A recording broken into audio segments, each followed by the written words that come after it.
Jadi problem sekarang adalah banyak mufassir yang hanya mengartikan dari terjemah. Itu bahaya sekali. Jika ada orang yang menikah secara mut'ah, itu kan mirip kayak transaksi zina.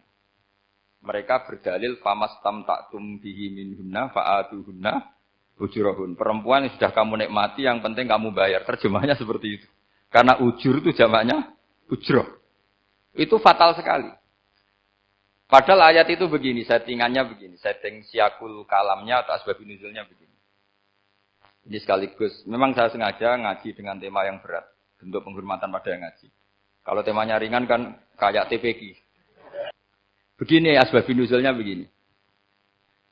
Wal muhsanatu minan nisa yang awal juz 5 itu, ya kita santai aja. Yang awal juz 5 itu sebetulnya maktuf. Diatafkan pada ayat hurrimat alikum ummahatukum wa banatukum wa akhwatukum wa ammatukum wa kholatukum wa banatul akhi wa banatul ukhti. Jadi perempuan yang haram dinikah itu ada 7.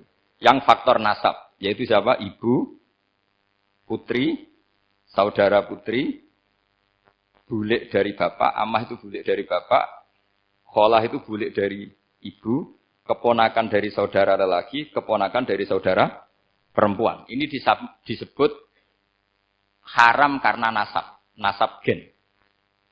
Kalau orang Jawa bilang hanya 4 karena ngitungnya bulik baik dari bapak maupun ibu. Kalau orang Jawa bilang kan bulik terus keponakan dihitung 1. Padahal ada keponakan dari saudara lelaki, ada keponakan dari saudara apa? Perempuan, wabanatul akhi, wabanatul ukhti. Terus kedua, haram karena rodok. Kita tahu dalam hukum Islam, rodok adalah sama dengan nasab. Jadi ibu yang pernah menyusui kamu berarti jadi ibu kamu. Dan saudara sepenyusuan berarti menjadi saudara kamu. Ini disebut wa ummahatukumul lati arda'nakum wa akhwatukum minar rodok. Terus ketiga, haram karena musoharoh, karena besanan. Jadi pagi ini misalnya saya nikah dengan Sri, bilang qabil tu nikaha wa taswijaha bil mar'il madkur. Setelah nikah dengan Sri ini otomatis ibunya dia menjadi mertua.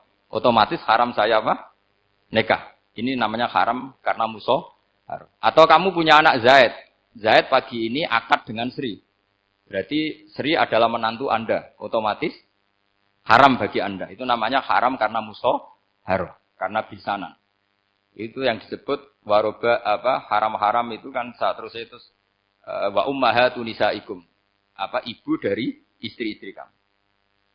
Memang ini agak jelimet, tapi memang syaratnya mufassir harus biasa jelimet. Jangan hanya nyari partai ayat-ayat untuk kepentingan partai. Wah, itu ngeri. Kacau Quran dipakai kampanye. Terus itu berarti sudah 3 kan? Haram karena nasab, haram karena rodok, haram karena musoharoh. Terus yang keempat ini, haram yang bukan karena sebab pada seorang perempuan, tapi karena istri orang. Itu disebut wal muhsanatu minan nisa. Haram menikahi perempuan yang masih milik orang lain. Nah, orang lain yang menikahi ini, istilahnya Allah adalah lelaki yang menikahi perempuan ini adalah lelaki sing muhsinina ghairu musafihin, secara nikah yang sah. Nah, nikah yang sah itu begini dalam hukum fikih Islam. Saya nikah dengan Sri, kalau hanya akad, itu saya wajib bayar mahar hanya separuh. Jadi kalau saya janji bayar 1 miliar, berarti wajib bayar berapa? 500 juta. Kalau janjinya 100 juta, hanya bayar 50 juta. Itu yang wajib bil akdi. Nanti wajib sepenuhnya nunggu bil jima. Kalau sudah hubungan intim, baru wajib 100%. Jadi kalau ada di Jawa, nikah dengan seperangkat alat sholat, itu yang atasannya tok,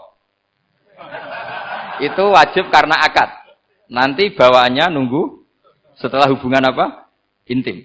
Ini hukum Quran, bukan hukum saya.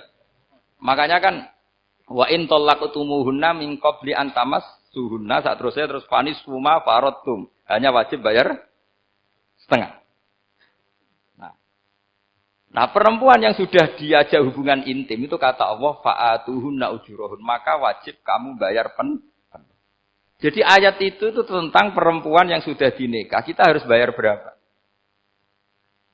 Harus bayar penuh. Ini penting saya utarakan. Nah, problem